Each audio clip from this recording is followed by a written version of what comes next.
Today we continue our mini-series, Heritage Travels with Hugh Reichlin. Hugh is a lawyer by profession and has been traveling the world over the last decade in search of interesting Jewish communities and stories. Today, he explores the history and culture of the Jewish community of Greece.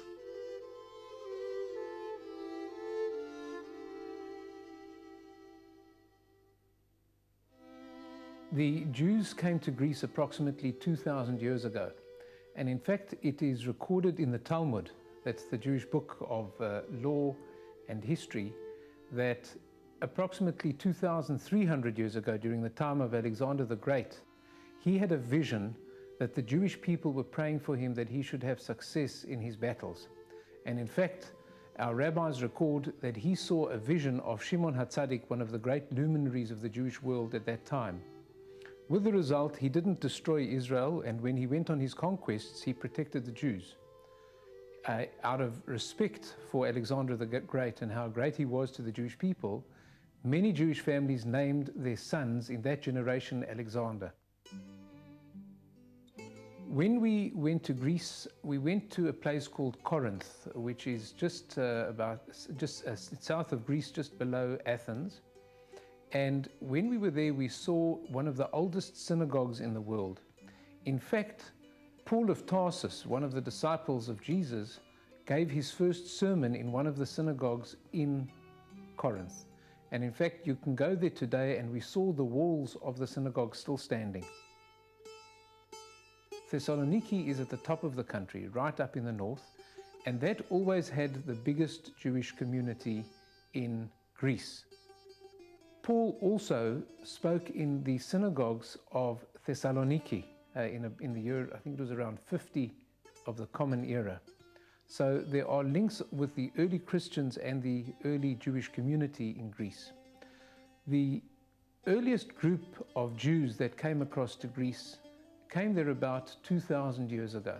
So that was the time that we're talking about now with the birth of Christianity. And there's been an unbroken presence of Jews in Greece for the past, remarkably, 2,000 years. In Thessaloniki, in about 1941, there were approximately 60,000 Jews. They say between 60 to 70,000 Jews. And in fact, before the Second World War, they say almost half of the population, at least a third of the population of Thessaloniki, was Jewish. And they were so involved in the community. In fact, they even called it Irva Em Yisrael, the Jerusalem of the Balkans. And Thessaloniki was a major port in the north of Greece that really linked many of the Balkan states. And the harbor was closed on the Sabbath, was closed on Saturdays, because so many of the stevedores and people that were involved in the harbor were Jewish.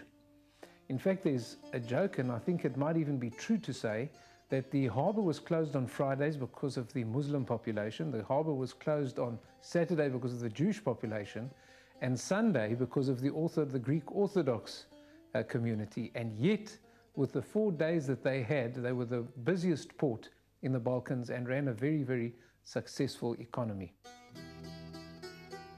There are 2 synagogues that are still operating today in Thessaloniki. The main synagogue is situated in an office block in the middle of the town, and it's called the Yad LeZikaron Synagogue.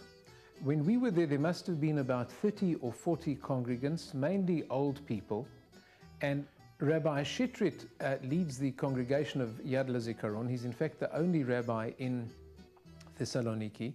He was sent out from Israel and was sent for a year or 2 and has landed up being there for about 10 years now, and has really fallen in love with his community. Most of the congregants are Yevanic Jews. Those are the original Jews that we spoke about that have been in the country for about 2,000 years.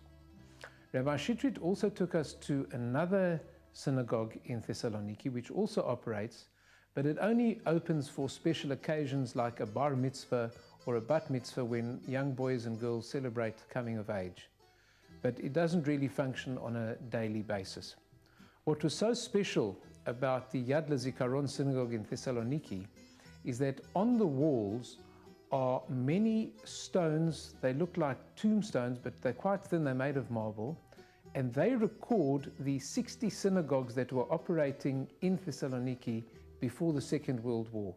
and each synagogue was named after the town or city or country from which those particular Jews came from.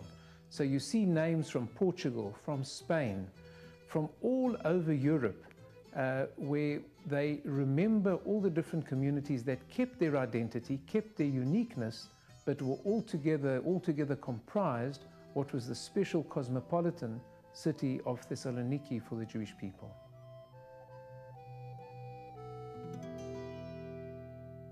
Before the 1940s, when the Holocaust deprived the world of 80% of the Thessaloniki Jews who were deported to Auschwitz, it was a very vibrant city, and the Jews had a major role to play in the economy and almost every aspect of the community. There were about 50 Jewish newspapers. They spoke Ladino, French and Greek. There were about 50 Jewish day schools, and they had a tremendous infrastructure. In fact, when we went to the museum in Thessaloniki, the Jewish Museum, we saw that they had many of the communal organizations that we are familiar with in South Africa today. So there was WITSO, which is the Women's Zionist Organization. There was Maccabi, which today we know, and it still is the Jewish sports organization and has the Maccabi Games in Israel. There was Mizrahi, the religious Zionist group, and there was Beitar, the Likudniks, which are the more right-wing Jewish organization, very strong Zionist traditional Jews. And to this day, there are still Jews there, so that means that they are probably the oldest Jewish community in Europe today.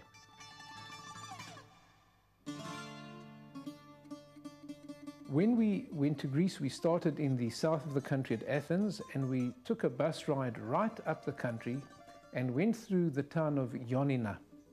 Now, Ioannina had a very large community of Yevanic Jews.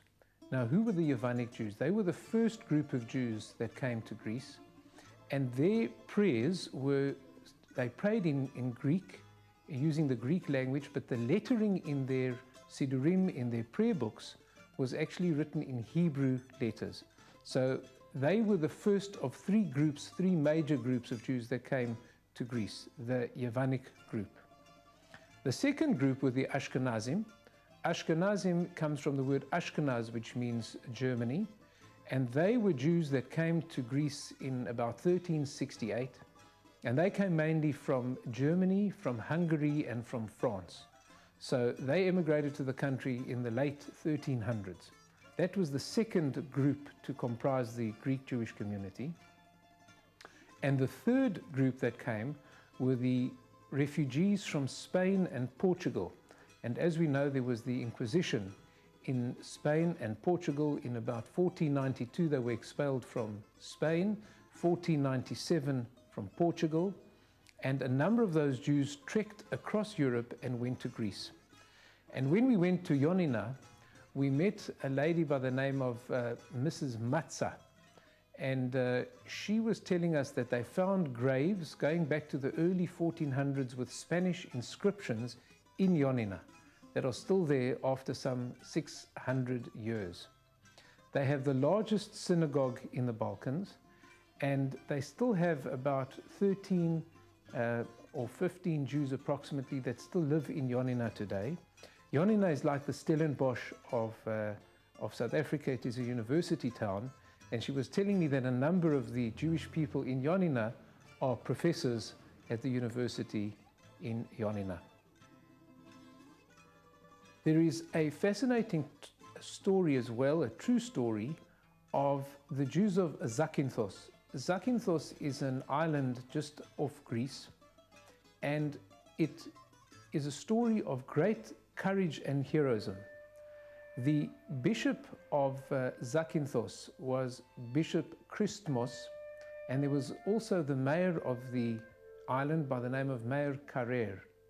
The Nazis in the early 1940s came to the island of Zakynthos and gave the archbishop and the mayor an ultimatum that the next day they had to have all the Jews of Zakynthos lined up at the harbor so that they could be deported to Auschwitz. The next morning, the only two people that were at the harbor was Bishop Christmos and Mayor Carrere. And they said to the Nazis, "We are the only Jews on the island." And the bishop even said to them, "And if you put us to death for what we're doing, please do not shoot us because it's against Greek Orthodox law. Please hang us, because that is what is permissible in Greek Orthodox law."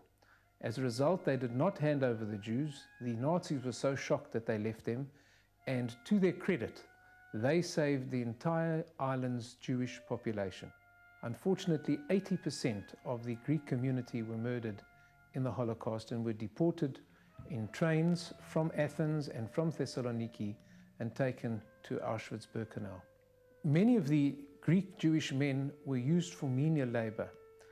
And the reason was that the Greek men many of them were working, as I said earlier, in the harbor. They were stevedores. Many of them were boxers. The Jews were very well known. The Greek Jews were very known for boxing and for sport.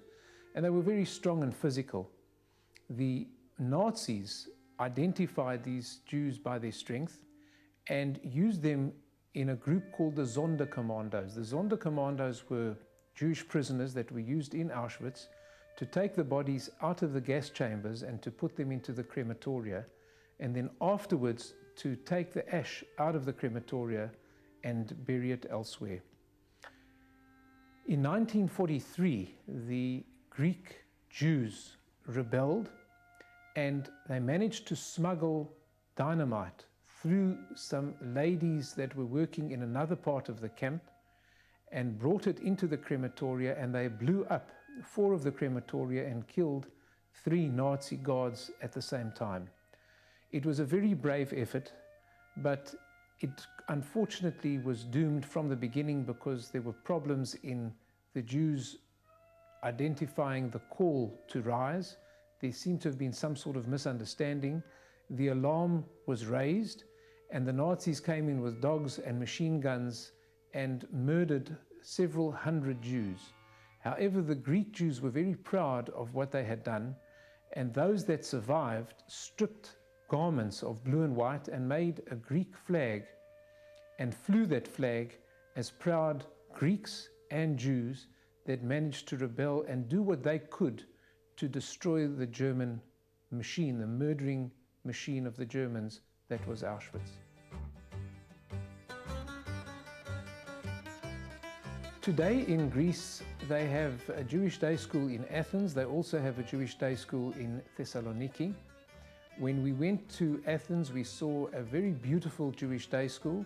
It only goes up to the end of primary school, and for high school, many of the Jewish students have to leave and go to Israel.